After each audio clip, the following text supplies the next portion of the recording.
Mga kapatid, ang mabuting balita ng Panginoon. Pinupuri ka namin, Panginoong Heso Kristo.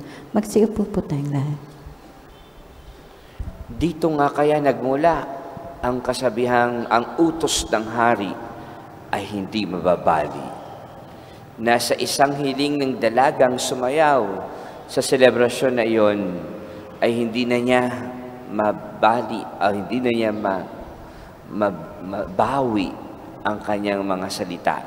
Na anumang hilingin ng babaeng ito ay kanyang ipagkakaloob kahit pa ang hilingin ay ang kalahati ng kanyang kaharian. Pero nalungkot siya dahil hindi naman yun ang hiniling, kundi ang ulo ni Juan Bautista na ilagay sa pinggan. Kaya sa mga sandaling iyon, habang si Juan Bautista nasa kulungan, doon siya pinagutan ng ulo at ibinigay ang ulo ni Juan sa dalaga na humiling nito. Na yung dalaga ay tinanong sa kanyang ina kung ano ang hihilingin. Kamatayan nga ba ang kasagutan para lamang magwagi sila sa kanilang kasalanan? Kamatayan nga ba ang kasagutan upang maramdaman nila ang kagalakan at tagumpay? Tunay nga na sa ating panalangin, sa ating pagninilay, kapag ikaw ay nagtatama sa kamalian, pag ikaw ay nagsasalita sa katotohanan, kapag ikaw ay naninindigan sa kung anumang tama at mabuti, at ang mga taong nasa katungkulan, ang mga taong nasa kapangyarihan, ang mga taong mayroong kaya sa buhay, maaaring lahat na ito ay pwedeng baliktarin, o pwedeng pagtakpan, at o pwedeng parang walang nangyaring kamalian. At ang katotohanan ay hindi na nagwawagi at hindi na nangingibabaw. At ikaw bilang isang Katoliko, ikaw bilang alagad ni Kristo, ikaw bilang mananampalataya ng ating Panginoon, maninindigan ka rin ba sa katotohanan kahit na ang buhay mo ay nakasalalay?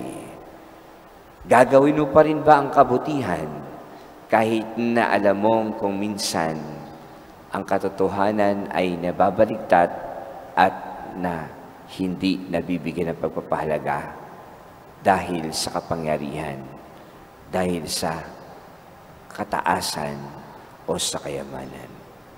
Mga minamahal na kapatid, sa panahon natin ngayon, ito maaari ay nangyayari at nagaganap pa rin sa buhay.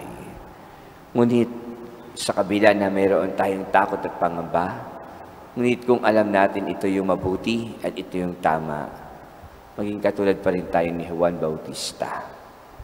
Nayayakapin ang lahat, tatanggapin ang lahat, maging matapang, alang-alang sa pananampalataya.